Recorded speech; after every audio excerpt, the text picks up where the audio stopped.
Missed an episode of your favorite podcast? Choose from over a decade of content in our archives, not just the latest episode. All free at GCNlive.com. This is your call to action. Get prepared, America. Economy, survival, energy, disasters. This is USAPrepares.com. Informative radio, educational radio. Interact now by emailing instructor@USAPrepares.com or text at 434-390-7953. Class, please take your seats. Now, your instructor, Vincent Finelli. We're live. Yeah, we really are. And your dial is set correctly to USAPrepares.com. We're delighted you're here. And we broadcast 2 hours, Monday through Friday, from high atop the Missouri Ozark Mountains. But we're looking for another place, a safer place to live. So if you've got any suggestions, let us know. We've got a call-in line, 866-582-9933, 866-582-9933. And if you'd like to listen to USA Prepares as you travel, 605-477-3249. 605-477-3249. John is engineering the broadcast at GCN. I'm Vincent Finelli. Captain John Regan's with us. Welcome, Captain John Regan. Good morning, Vincent. Hey, John, it's great to hear your voice. I'm glad I still have a voice. So what have you been doing for the last week or so? Just sitting around chatting with a few people. It's been quite a trip, and I do want to thank you because it's very special to trust someone with valuable things. And when you've developed a show that's very important, very easy to destroy, and when you see how, with the big boys, they bring in somebody that's got years of, talk show host experience, and for you to allow me to take the mic, and then this time was even beyond that. There were some openings that you allowed me to fill, and I did that with people we talked about before, but had never been on USA Prepares, and all of that was done without running to you for permission, and and I appreciate that trust, and I hope that we did a good job for you. Well, I got a chance to listen to some of the broadcasts, and I thought you did a fabulous job, and the instructors that you brought on the air with you did a fabulous job as well. It was great. It was really great. I was so delighted that you were in that seat running the broadcast, and I want to thank you so much because it enabled me to do some things that I would not have been able to do. Winter's coming, as you mentioned on the air. And here at the farm, there's a whole bunch of things that need to be done. I haven't finished all of them, but we're at the point now where I think I'm going to be able to get most of the things done. Let me give you an example. So we have a cattle waterer, and this thing is like a concrete vault. It's like a burial vault, if you will. It's about that size. And it weighs probably more than a burial vault. It has a concrete lid on it. And what you do is you excavate down about 18 inches and you plant this thing in the ground, and you cover the back part of it with dirt so that the water that's in this concrete cattle waterer doesn't freeze. And then there's underground plumbing to it. Well, the darn thing sank.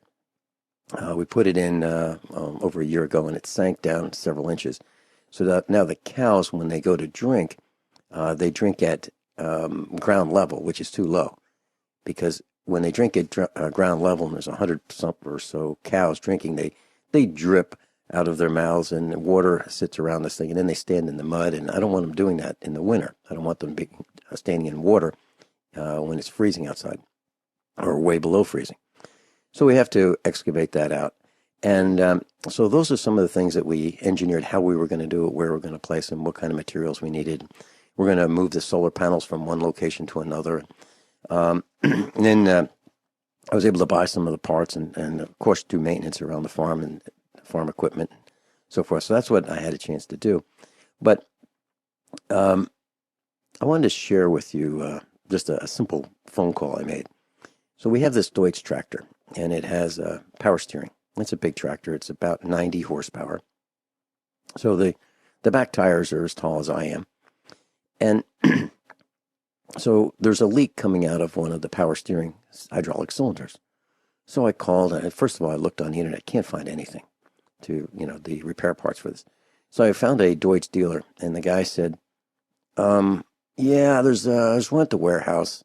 We can get that for you, $147 plus shipping and handling.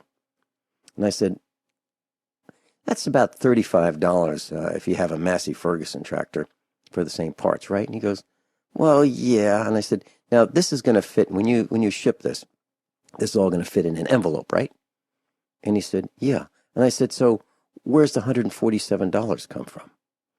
And he said, well, this is a Deutz tractor. And I said, yeah, I understand all that. And he said, well, there's some plastic parts in there too. And I said, yeah, and they're going to fit in the same envelope, right? And he said, yeah. And so I said, if you go to Harbor Freight, you can get a box of O-rings, kind of like what's in this little repair kit, except they're thinner and a little bit larger, maybe the size of a silver dollar in the Deutz tractor. But you can get 620 of them or so from Harbor Freight for $6.99. So what's the deal? And he couldn't really explain it to me. Anyway, I have the envelope. I got it from a guy who would sell it to me for $120 plus shipping. And here it is. So I can now fix the hydraulic leak. But it's like that. Buying parts is now really becoming very, very expensive. And it's not just tractors. It's everything you could possibly want to buy parts for that are getting expensive. So I wanted to share that with you. And also, I don't know, should I take the next few minutes and talk about my weekend? Should I talk about that, Sean? Might as well get it out of your system. So at the end of the week, I decided, I should really go to my 45th high school reunion. That's in the East Coast. So it was about 1,100 miles, maybe 1,200. And so my son took, and when we have vehicles here, we don't really consider them ours. I might say my truck, but it's really the family's truck. And so I drive a 2004 Chevy with, maybe close to 250,000 miles on it. And Mrs. Finelli has the one that she drives most of the time, which is the 1999 Mercedes ML320. It came from my mother. It's been passed through the family, and now it's Mrs. Finelli's. And that has 250,000 miles on it. But that one has a constant velocity joint failure on the front axle. So I got the part, and I just haven't fixed it yet.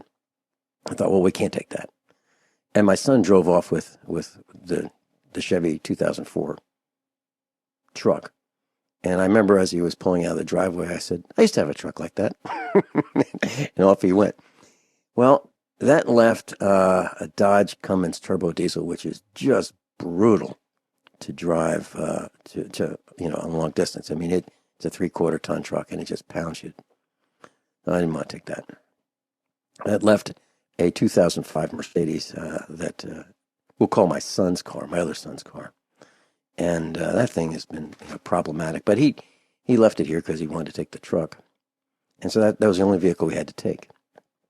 And it made it all the way to Pennsylvania a couple weeks before and back. I thought, okay, we could do that. And so we put it up on the lift. We have a lift here at the farm.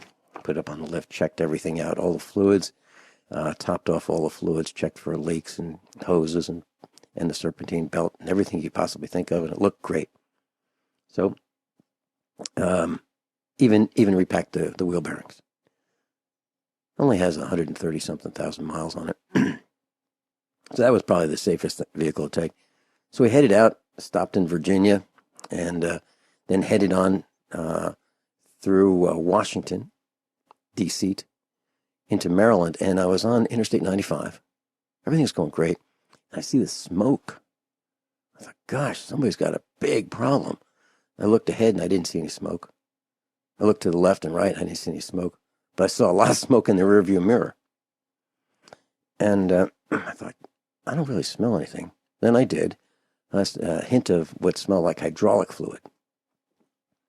And I thought, man, oh man, this has happened before, and we've replaced all these hoses. It can't be the fourth time that this happens. Well, I was approaching Maryland House, which is like a rest stop, bathroom facilities. You can get some food there, and it's huge. It's in between the north and southbound lanes of Interstate 95. So I thought, that's coming up really close. I may get over to the left. It's a left exit, and this is on the interstate, and it's like 4 lanes of traffic. Cars all over the place. I mean, it was really intense traffic. And the smoke is coming out, and I thought, it can't be us, because no one is pointing, slowing down, pointing at our car, saying, hey, your car's on fire. So it couldn't be us. Then I realized it was us. So I tried to get over, finally made it over to the exit for Maryland House, and found a remote parking space there, left the vehicle there, looked under the hood, and there was no oil.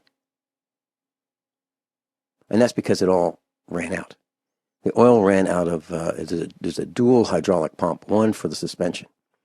And this pump pressurizes hydraulic engine motor mounts and the suspension. There are 4 shock absorbers.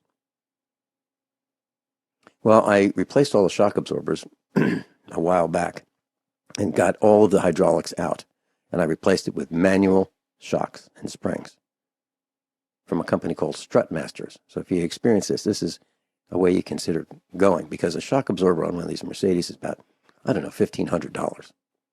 Yeah, $1,500. And when we bought this, we paid about 10% of the new car price for it. We paid about what the tax would be when this car was new. So we got it at a very low price. I'll tell you the rest of the story when we come back. Captain John Regan's with us, and there's a lesson. There's a lesson to be learned here. And that's why I'm going through telling you what happened over the weekend with our travels to the east. Captain John Regan's with us, and I'm sharing a story about our weekend travels. Mrs. Finelli and I decided to go to my 45th high school reunion. And so I brought the iPad with us. I was given an iPad from many years ago. And so I thought, if I needed to broadcast, I'd just bring my headset and the iPad, and I could find Wi-Fi somewhere and broadcast if I had to. But I also have Skype, so I can talk to some of our instructors who are in North America, but outside of the United States, because I don't have a phone plan that lets me do that. So for $2.99 a month, I can make phone calls to some of our instructors that I can't make with our regular landline phone service. So I had this iPad, and I went into Maryland House. That's where we ended up, and I let our family know that we were somewhat stranded, and we were trying to figure out exactly what the situation was. And so I called Enterprise, and they were unable to get a car for me.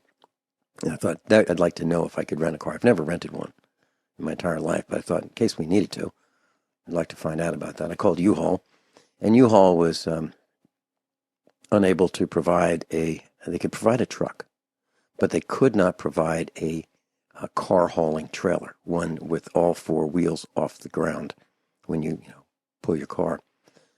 And this particular car is fairly low, so it can't climb a steep incline without getting stuck on the underbelly of the car. So anyway, Mrs. Finelli and I stayed at Maryland House, and we made a bunch of phone calls, and We even called a family friend and to see if we could have that family friend who has a pickup truck with a race car trailer, and if he could come and at least bring us down to Virginia, where we'd have a base of operations where we could then make some phone calls and get our car back home. We rode off the 45th high school reunion. That was, not going to happen. So he was either unwilling or unable to help us. So we called our son in Missouri and said, "Hey,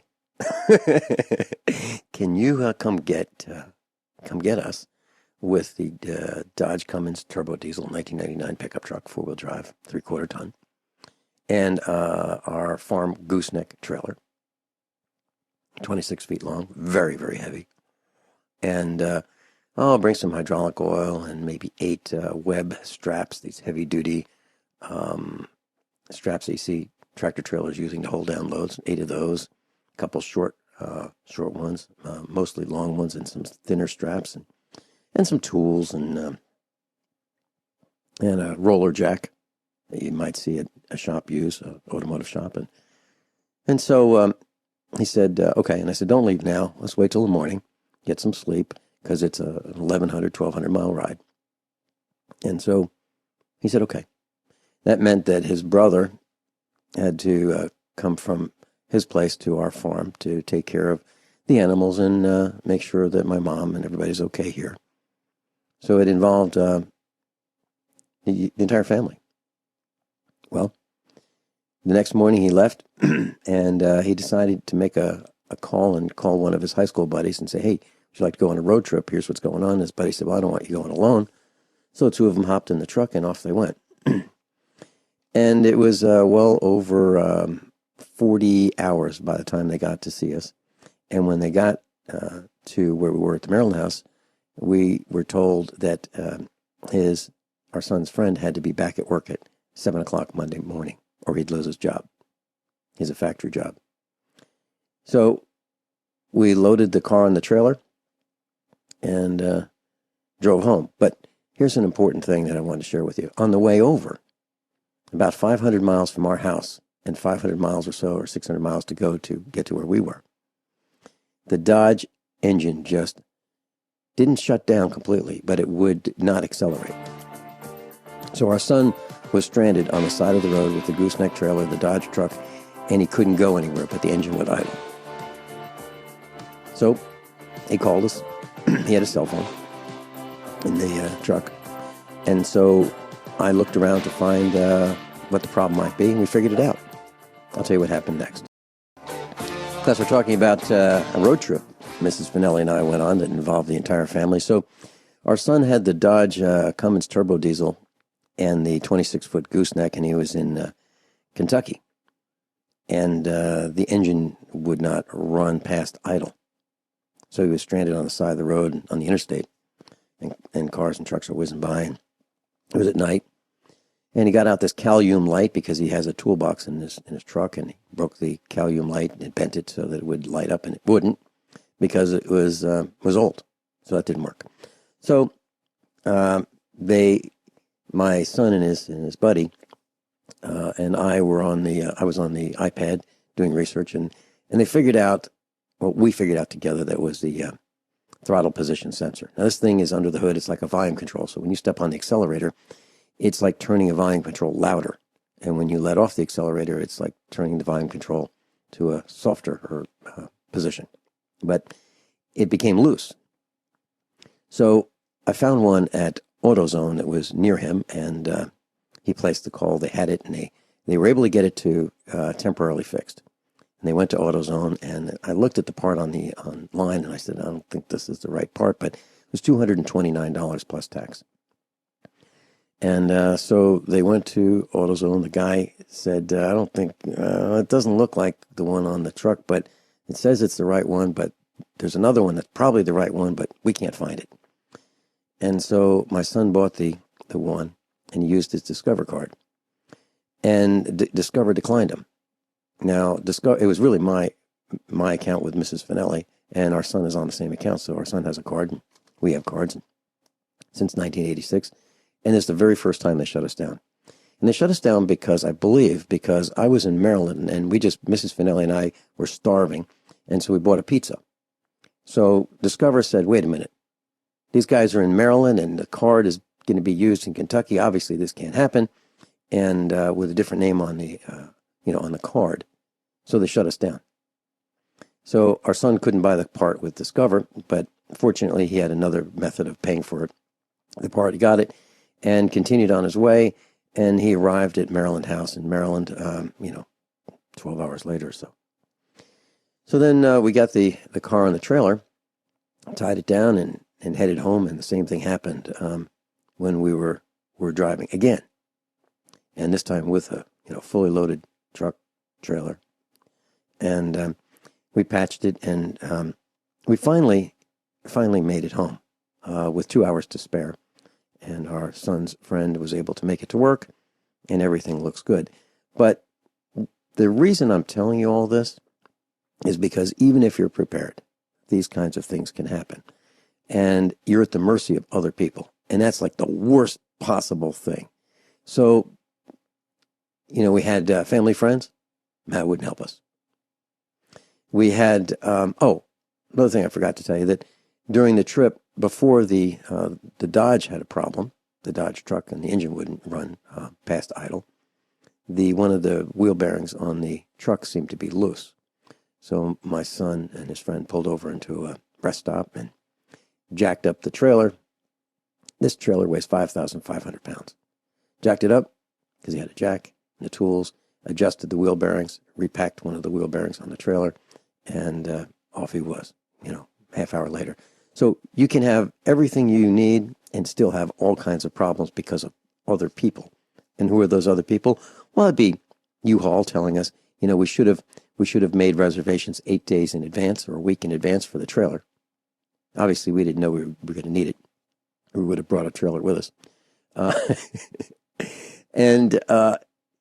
It was miserable. A pizza, if you wanted one slice of a pizza at Maryland House, it's $5.69. With taxes, close to $6 for a slice of pizza. They had a hot dog meal deal. You get 2 small hot dogs, a small bag of French fries, and a drink for $11.69 plus tax. And you are absolutely at the mercy of people when you travel if you break down. So we were, I called Discovery yesterday when we finally got back to the farm, and I said, they wanted to know who I was, and they wanted to make sure that these were bona fide transactions. And I said, yeah. Have you ever had a problem with us? We've been with you. Check this out, please. Does it say 1986 that we've been with you? Yeah. Does it say that you've ever had a single problem with us? We haven't paid our bills, that we are any kind of a problem whatsoever? No, you're fine. Are we like one of your very best customers in terms of not causing you problems? Yes, you are. Okay. So why'd you shut us down? Well, it's a system. I said, so what does the system look at? Well, it's very complicated, and I can't tell you because it's so complicated. And I said, well, so tell me why I should have Discover be the first card in my wallet when you shut me down and we're stranded. So not only was I stranded, our son was stranded. I mean, we were really, really in trouble because how do you tow a truck with a 26-foot trailer? What do you do? How do you resolve that situation? Do you get a tractor trailer? And how do you get the truck on the tractor trailer? I mean, it's a huge problem. And Discover made it worse. And then AutoZone sold us the wrong part. And that made it worse. So it was a no fun adventure. It was a challenge, but I believe, and I said to Mrs. Finelli, this happened for a reason. I think this is a nice little test to see how well we do, and see how our friends can help us. And so what we're learning, John, there are very, very few friends that we have who are really there for us. Very, very, very few. And I'm wondering if you're seeing the same thing in your life, John. Well, it seems like everything's me, me, me, me, me. You're absolutely right. You are absolutely right. Now, I believe had I called Mike Parsons, who was within, he has a trailer and he has a truck, but I don't think his truck is fully operational. But I believe if he were able to come, he would have been there. I believe Joey would have, in Michigan, would have been there had I called him, but he was too far away, so I didn't call him. I believe if Miles weren't in Europe, he would have come. I believe Ed Marvini, if he had the equipment, would have come.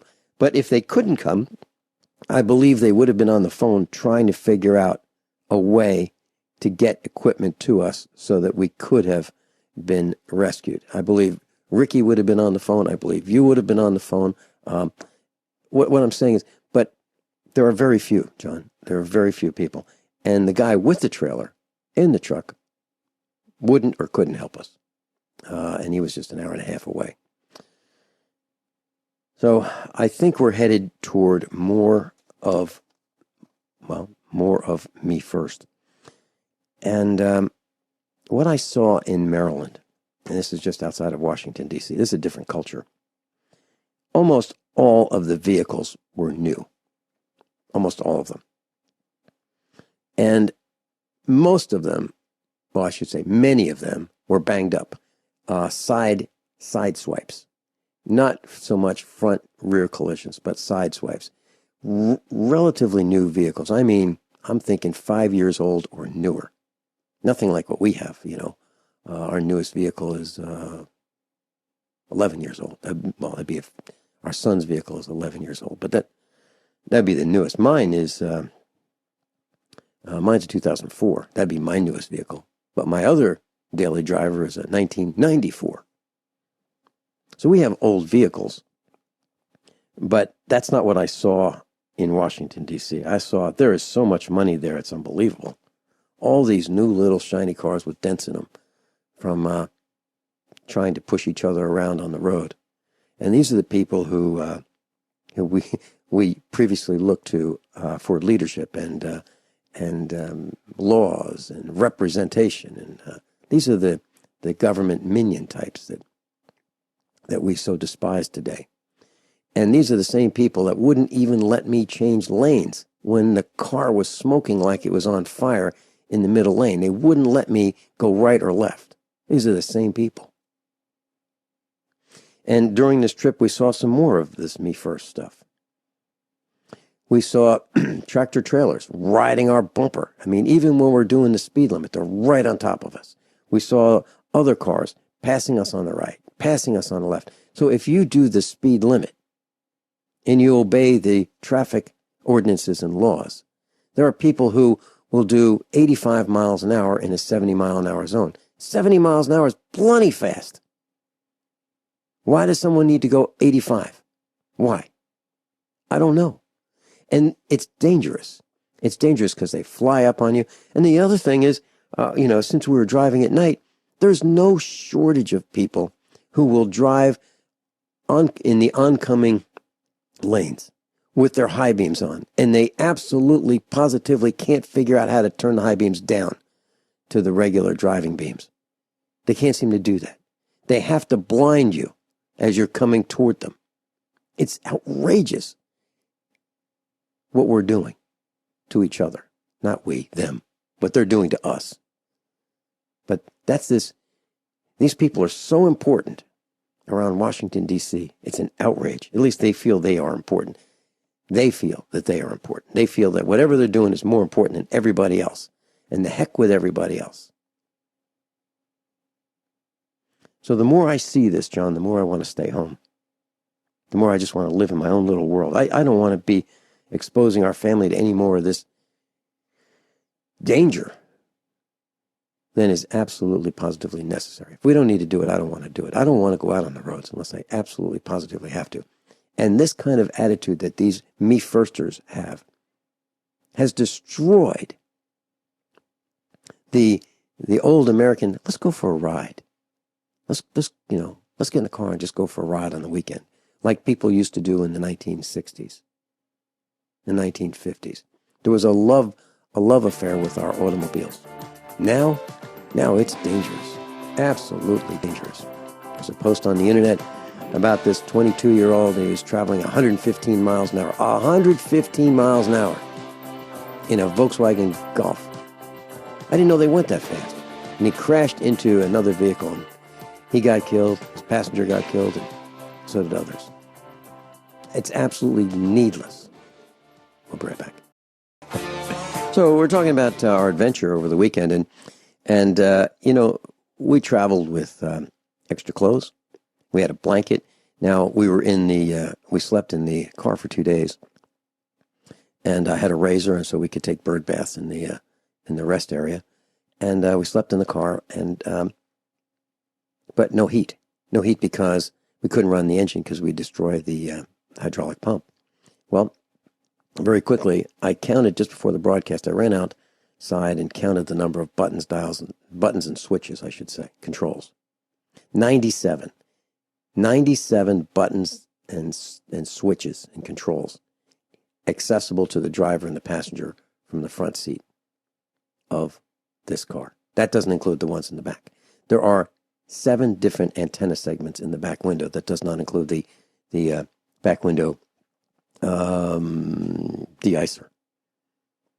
So I'd like to go to Mercedes and say, I'd like to meet with one of your guys and I'd like to look at one of these new vehicles just to see what they're like. And would you, do you have somebody who can explain what all these switches and dials and knobs do?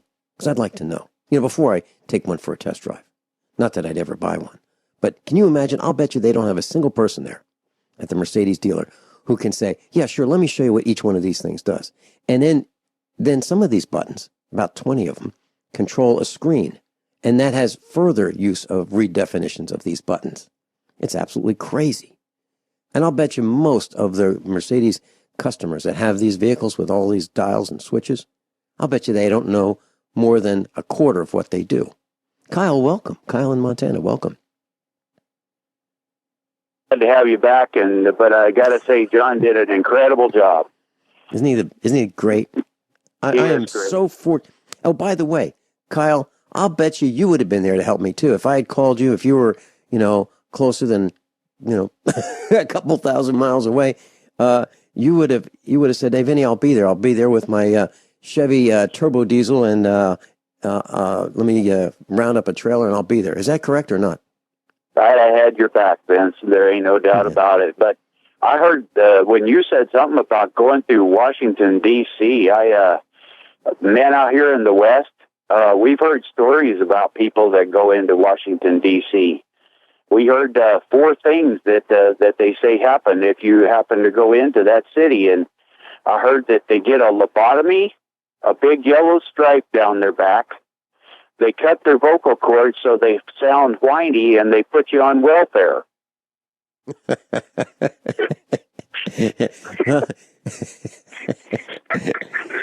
Yeah. Oh man, I was afraid for you there for a little while when you said you was going through Washington D.C. Man, what a horrible trip, though. It's dangerous. It really is dangerous because there doesn't seem to be. I don't see gentlemen there. As a matter of fact, Mrs. Finelli and I were at a gas station in Virginia, and there was a single woman there, probably, I'm guessing in her 30s or so, and she was in her little Japanese car, and she was at the air pump, and then it looked like there was another gal from inside the gas station trying to help her put air in her tire. And, we were there, and we saw this, and so I got out of the car, and I was really careful how I got out of the car, and I said, do you need any help?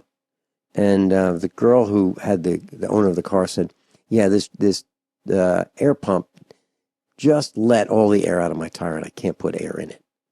And I said, would you like me to help you? And she said yes. So the ground was wet, and I was on the ground, and it was really hard to put air in this tire because the valve seal on the end of the hose was so worn that it leaked air, and she leaked all the air out of her tire. And I got it up to about, maybe 20-something pounds before I gave up. But the gal who worked at the store said, "Wow, a real man." And I said, "Well, you may not be right. I could be one of these transgender types." She said, "No, you're a real man." And I thought that was kind of interesting because I was sitting on, in the water helping someone who had a tire problem. And I guess they're not used to that. I guess that's what it is. Kyle, did you have anything else? No, I'm just going to say welcome back. Hey, thank you so much. Thank you so much. And for the kind words for John. We'll be right back after top of the hour news and commercial announcements. John has a full schedule today for you, and I derailed all of that by talking about our adventure. So we'll be right back with Captain John Regan, the financial state of the union. Everyone all set, cocked, locked? Hour number 2 of USAPrepares.com. Just a short announcement before we get into John Regan's class, Captain John Regan's class. November 5th and 6th, gun shows, 6 of them, rkshows.com. Where are they? If you need to top off your supplies or get that defense item for what may lie ahead, Little Rock, Arkansas, Oklahoma City, Somerset, Kentucky, Marietta, Georgia, Kingsport, Tennessee, and Lebanon, Missouri. That's where they are. rkshows.com if you'd like to attend the weekend gun show. So, John, I looked up Maryland House, and it's at maryland.gov, believe it or not. So it's the Maryland Transportation Authority that runs this. And the Maryland House, where we were guests for 2 days, it's a $30 million complex along Interstate 95, 42,000 square foot facility. It features food from Wendy's, and Phillips Seafood, and Dunkin' Donuts, and Jerry's Subs and Pizza, and Nathan's Famous Hot Dogs, and others, okay? And I wanted to share with you something that, and they're bragging about. They have free Wi-Fi. Yeah, it is so poor that you cannot make a phone call using their Wi-Fi. Well, you can, but you can only get one-word responses after about 5 or 6 seconds delay from the other party when you're trying to hear them. Anyway, they have a restroom area. It's huge. It's huge. And they have these urinals there, and I want to talk about these urinals for just a few seconds. These urinals are shaped kind of like a tapered 5-gallon bucket, and they use no water. They have this liquid in them. I looked them up. They use this liquid that looks like water. It's clear, but it weighs less than water. So the urine will travel down through this, and this liquid acts as a air trap or a gas trap, so the bathrooms don't smell so bad. But there is no handle to flush. There is no automatic sensor to flush it for you. There is no way to flush this toilet. None. No way whatsoever. So, and these things are like the size of a 5-gallon bucket, which means that you can't get close to it, which means that there's always liquid on the floor right underneath it. And I don't think that liquid is anything other than urine. And it's in front of all of these urinals. So what they do is they have a staff that is constantly mopping the floor.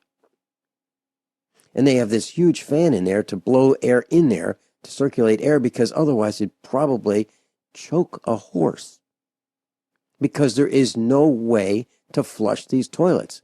The only way to flush the toilet, if you wanted to flush it, is you'd have to bring a bucket of water or a garden hose to hose these urinals off. And maybe that's what they do.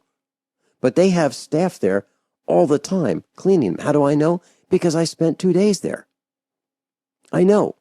Now, normally you go into a place like, one of these roadside places to rest stops. You get in, you do whatever you got to do, and you get out. Well, I was there analyzing this for 2 days.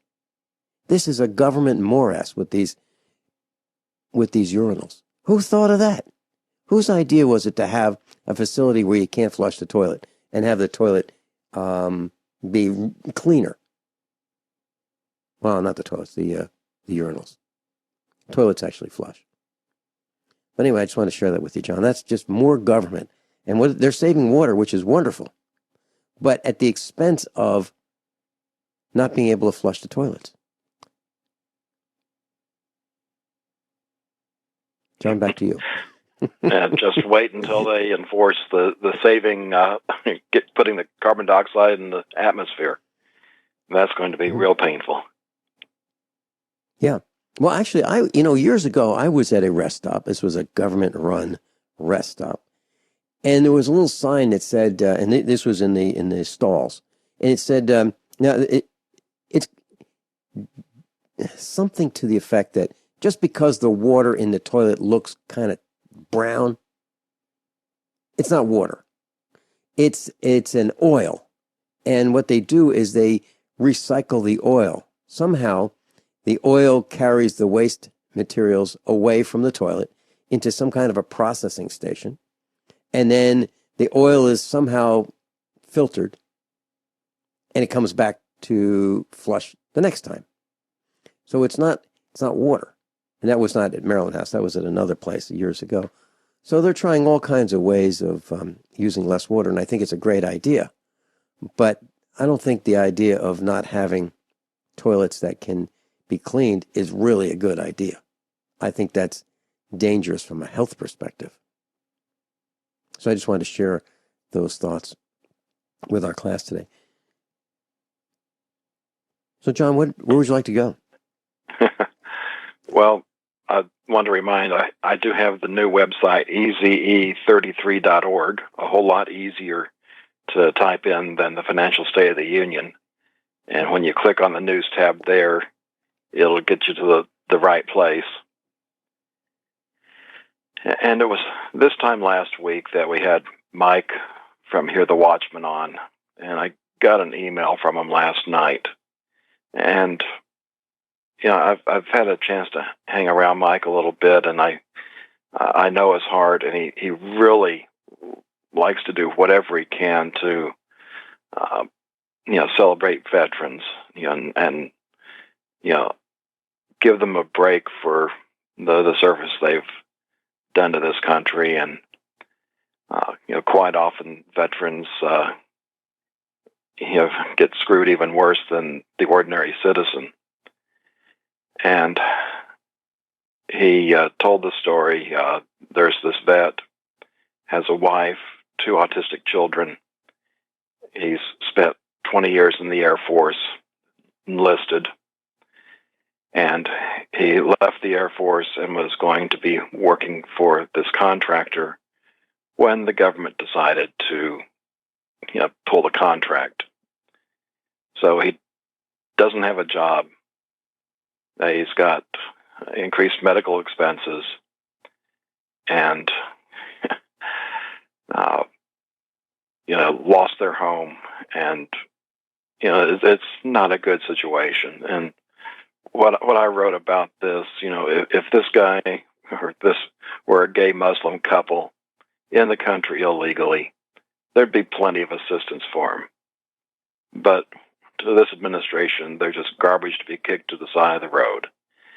And it just is so infuriating to me. So, Mike's confirmed this guy's situation.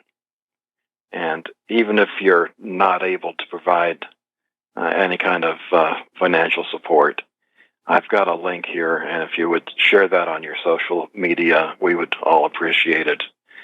And that link is a GoFundMe account. So it's GoFundMe.com/Mission Christian, MISSION CHRISTIAN.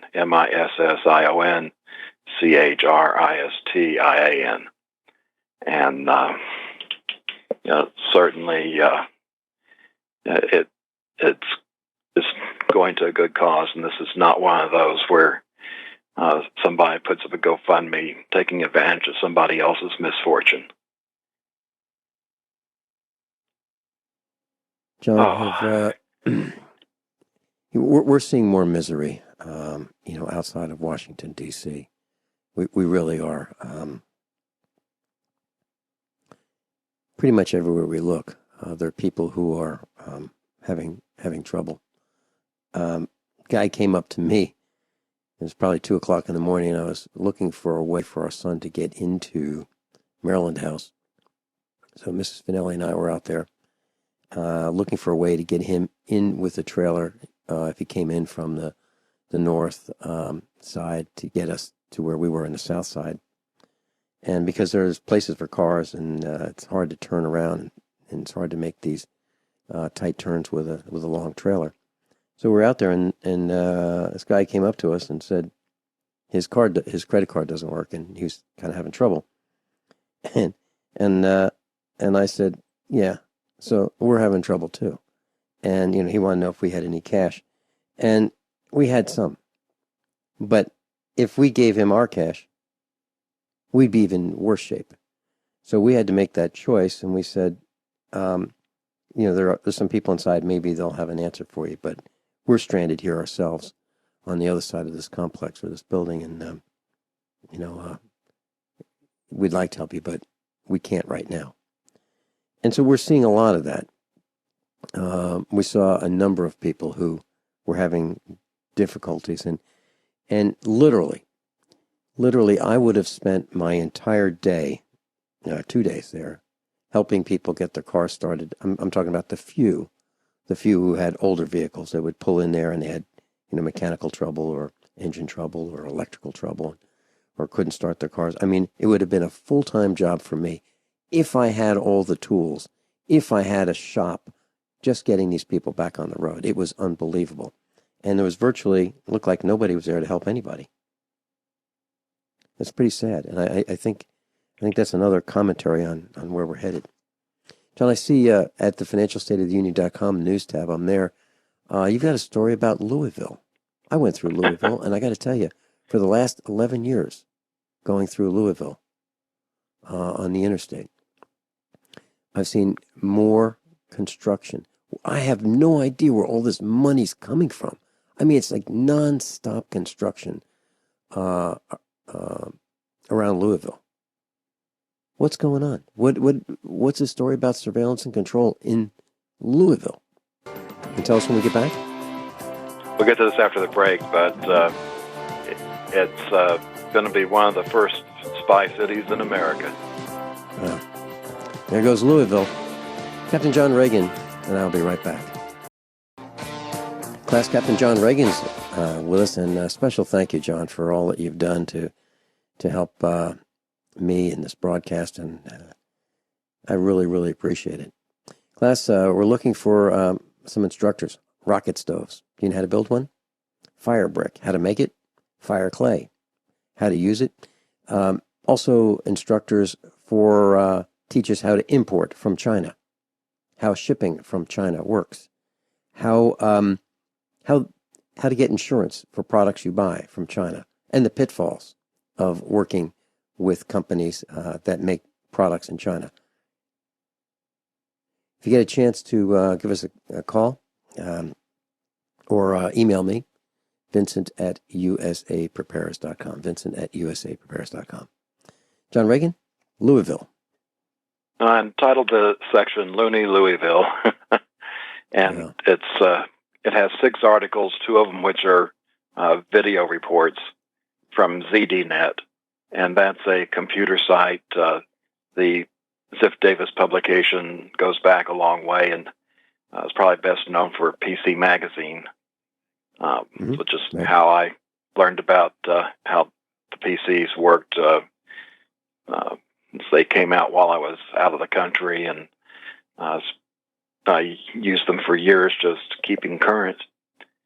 Well, Louisville is a hotbed for, the smart city plan. And of course, I've replaced smart with spy, and it talks about the light side of the force here, if you will. The good things that you can do with this technology. And collecting devices from GPS-enabled asthma inhalers that provides air quality information, which can help people. And I love the idea, but help citizens, might as well say peons, with breathing conditions. They also use wireless smoke detectors in vacant and abandoned properties, and this alerts firefighters before a fire becomes noticeable to somebody that's in an inhabited structure. So, yeah, there's some uses that are beneficial, but like I say, when I put my military hat on and look at how this type of technology can be weaponized, it's really frightening. Louisville is purposely going the smart city route. It's integrating, the Internet of Things or the Internet of Everything. So they are basically going to, look at everything that goes on. They say that their digital transformation plan have had the most success in two areas, and that's in digital health and in maker spaces. The makers are, they call it the citizen scientists at the grassroots, but it also includes, part of the public-private partnership, again, leaving the people out of the process. And in order to do this, of course, you have to have a good internet infrastructure. So the fourth article in there is the path to becoming a gigabit city, because you're going to need high-speed broadband in order to collect this volume of information. The first video is from the young woman that's in charge of this for the city. Looks like she hasn't been out of college too long, and she's really excited about all the possibilities. The second video is one of ZDNet's editors talking about how the Spy City can be used. And ZDNet, or excuse me, it's a CNET, another site, computer organization, has a model spy home there. So I'll try to wrap this up so we can get to other articles when we get back from the break. Yeah, it's quite frightening. And, Discover, when they shut down my card, they said, well, you should have called us when we shut your card down. I said I didn't have a cell phone. Captain John Regan's with us. EZE33.org. EZE33.org. Just wanted to mention very quickly, we're talking about the Spy City, Louisville. And Discover told me that, they could have sent me a message if I had a cell phone that my card was declined. Well, we knew, our son knew instantly that our card was declined because it was declined right then and there. So what they said was if I had a cell phone, they could have sent me a message and I could have called them right then and there to get it turned back on. Well, I said, why'd you decline it in the first place? And they couldn't tell me. They couldn't tell me why. But what they were trying to make me feel like I was substandard by not having a cell phone. Like everybody has a cell phone. So if you had one, you wouldn't have this problem. That's not true.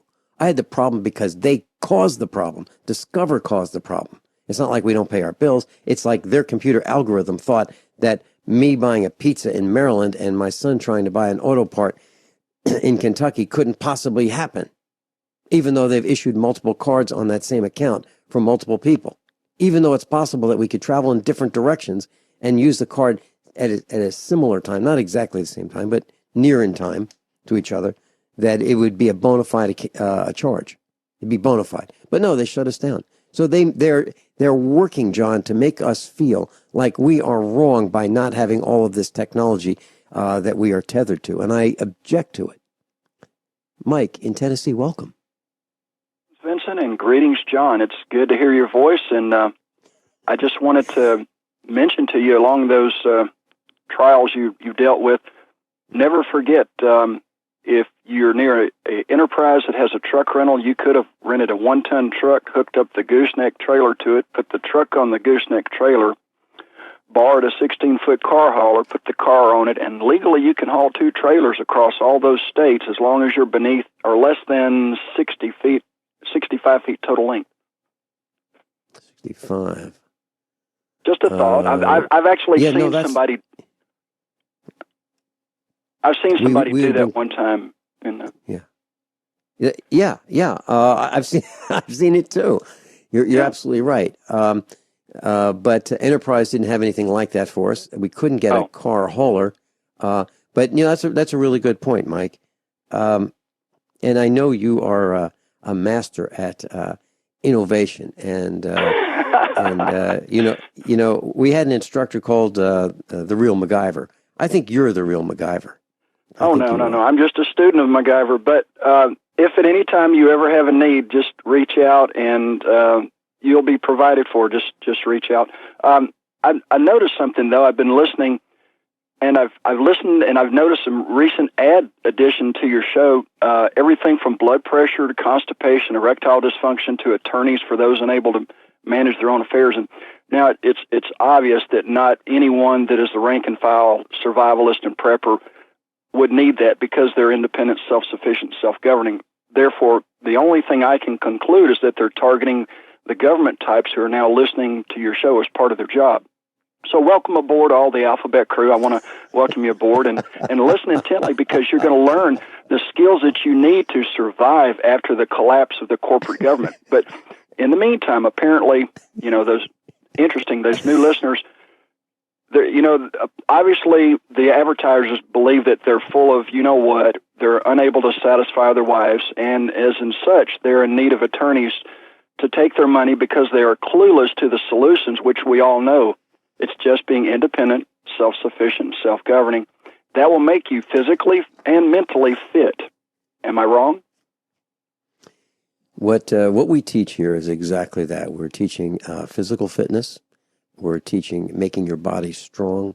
We're teaching independence, self-sufficiency, having the tools and the resources, and making sure that we don't waste money. Those are the things. I mean, those are just a few of the things that we teach. And I got to tell you, Mike Parsons in Tennessee, that had I not had some of these skills, had I not taught and worked with our son to learn some of these skills, all of our children, it would have been very difficult for us to get through this. Because if you think about it, one of our sons who was driving the Dodge truck, who had the throttle position sensor fail on the truck, he was able to determine that within probably 30 minutes without a computer, without one of those onboard testing computers, onboard diagnostic computer testers. He didn't have one. But that's something that I'm going to buy. I'm going to buy a tester, a small, and you can get it for like $20, and I'm going to have one for each vehicle that has a computer, because when the computer shut down, what do? How do you figure out what's wrong with these computer-controlled cars now? So if we had one, we would have been able to determine that within, 3 minutes. Instead, it took 10 times longer. And you were talking about Louisville becoming a spy city. Well, considering that one Bob Kovacci lives in Louisville, it's a spy city already. He's the guy that has been threatening you. As a matter of fact, Bob Kovacci threatened to kill you. Is that right? Yeah, he threatened to kill me and turn the Supreme Court Justice of the Chilcote Nation into the, if the local RCMP beat cop arrived, he would wet his pants at first and then proceed to, there she is, you want her. That's the kind of stuff you got that's a lieutenant colonel from the U.S. Air Force or Army or whatever he was. Obviously, the guy can perform when he's got overwhelming odds and military power to go up against people that are disarmed in foreign countries out in the middle of the desert. But when it comes to dealing with one mano a mano, it's a different story, I guess. Yeah. Hey, Mike, quick question. I mentioned, I don't know if you heard that, had I called you and would you have been willing to help me stranded in Maryland? You would have been provided for instantly, just seriously. You would have had at your disposal whatever was available instantly. There you go. There you go. And that's what this is really about. You need to develop these kinds of relationships in your life to help someone, and help them, and they help you. And it's without saying, yeah, I'll do this for you, but you're gonna owe me big time. That never occurs in any of the conversations that we have with our instructors. John Regan, would you agree with that? Yeah, I mean, the feet never get paid by the hands because the feet has to take the body to the location for the hands to pick the fruit off the tree. And then the mouth, well, it's totally dependent upon the feet and the hands to feed it, and, of course, the whole body. So, yeah, you can view it any way you want to, but you're basically providing, when you help your neighbor, you're helping yourself. You're paying it forward, and you're helping yourself. I would like to share this thought. I called John Regan and asked him if he would like to take the broadcast for a few days. And never in the discussion, never did John Regan say to me, all right, but you're going to owe me big time. I'm going to remember this, and you remember this, Vinny, because, I'm going to do this. No, that never occurred. What did occur was when we first started this broadcast today, John Regan thanked me. He thanked me for trusting him. He did all the work, and he's thanking me. That's kind of who we are. And really, the thanks go to him. Yeah, John is a trooper. John is a true trooper who goes above and beyond to help out as needed, when needed. And not only does he fill in, but he provides so much quality information that if people aren't familiar with some subject that he might pull out there, you're not only going to hear about the subject, you're going to hear in-depth analysis of the subject.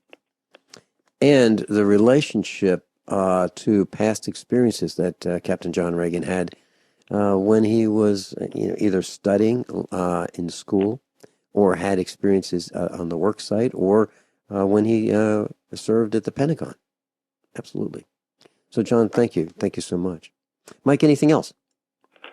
Have a great day, and just anytime you're in need, just reach out. Mike, thank you. And I received your phone messages, and I will call you later. When I finally got home after a nonstop drive, I just collapsed. Yeah. And enough said. Just holler when you get a chance, and I'll share with you some information of something local that might benefit you. Great. Hey, thank you so much, Mike Parsons. Have a great day. God bless, John. Thank you. John Regan, back to you. Well, let me just quickly wrap up on the Louisville. A couple of things they're be using this for is keeping track of things like traffic and pedestrian volumes. And, of course, it's not just doing counts of vehicles and people. You can be sure that there's also facial recognition in there as well. They're going to know pretty much where everybody is at all times. And unfortunately, if we bypass the war scenario, this is the future not only of Louisville and the United States, but the world. I do want to skip on down the bigger picture, try and get those in before we run out of time today. And the first article there, we've been scammed. And the title is "The Closed Door Button on Your Elevator is a Scam. Manufacturers reveal buttons make no difference. The close button in an elevator has been obsolete since the 1990s. It's also true for crosswalks in New York City, some office thermostats, and basically these types of devices promote the illusion of control. And that got me to thinking about how many other ways they're using this against us. We've talked about our cell phones, how even when you supposedly turn them off, they're still on and can be used to surveil you either with audio, video, or both. And, given what's coming up a week from today, they allow us to vote, so we think we have some bit of control. And perhaps right now we still do have a small bit of control.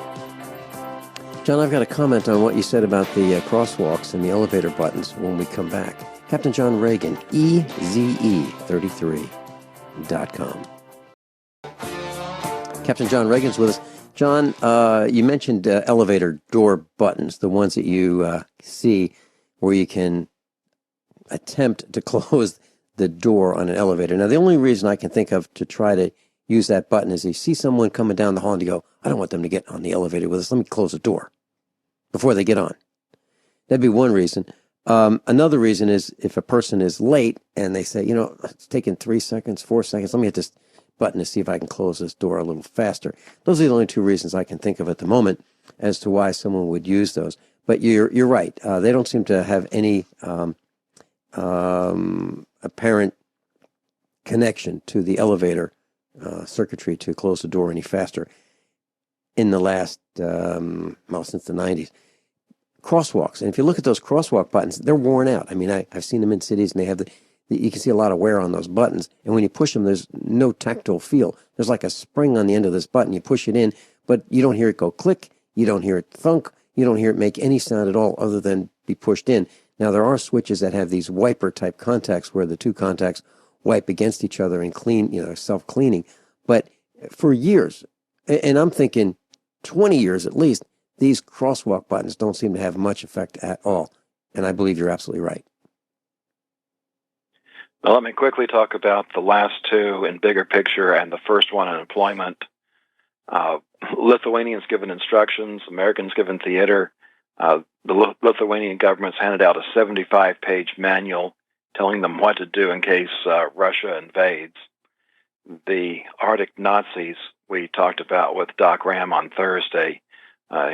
We know about the Nazi base at the South Pole, but here apparently the Nazis were on the north side as well, trying to find artifacts. And in the employment section, manufacturing returns without the jobs. And it talks about this plant that had closed, used to employ 600 people on 2 shifts. And they sent the jobs to China and brought it back. So now they've got a brand new plant running 24/7, 365 days a year with just 14 employees. Vincent? 14 employees. I'm looking at this factory. So it looks like there's a guy driving a forklift. Oh, I'm looking at Ford is going to lay off 13,000 hourly workers. You want to talk about that as well? Did I lose you, John? Yeah, we might as well talk about it. Up in the financial section, we got the GDP election magic where they said last quarter GDP 2.9%, even though freight index continued to decline. And now Ford is going to be closing its plants temporarily, sending 13,000 people to the sidelines. Okay. And so these large companies are shedding employees, and I also believe large companies are starting to lie more to us. For example, Flying J. I pulled into a Flying J to buy some fuel, and I don't like Flying J, but I had a trailer, and it's hard to turn around in these smaller stations. And there was a sign, $2.49.9 per gallon of diesel, and it was $2.19 in Virginia. So it kept going up as we kept going west. Well, we pulled in and pulled up to the pump, and the pump says 270.9. The big signs out front that are illuminated say 249. And I went in, my son went in, and my son and I, without saying a word, we wanted to talk to the manager, like, what are you guys up to? And the manager says, yeah, well, that's the price we charge truck drivers. We don't, we charge more to cars. So if you want to pull up to that pump, and the sign says, they're for trucks. And we said, no, the sign doesn't say that. The sign doesn't say anything about that. So what I'm saying is now companies are lying to us about even the prices. So class, be careful about terms, conditions, prices. You know, the sign may say one thing, but the pump says something else. And that doesn't just mean gas and fuel prices. It could be everything. You might see a sign that says one price and you go to agree to it and you find out you're being charged more. If that happens, dispute it with your credit card, if your credit card still works. Captain John Regan, any thoughts? Just call it a day. John, thank you so much for sitting in for me. You do such a great job, and thank you for all your hard work. Class, above all, honesty and integrity. What happens next is up to you.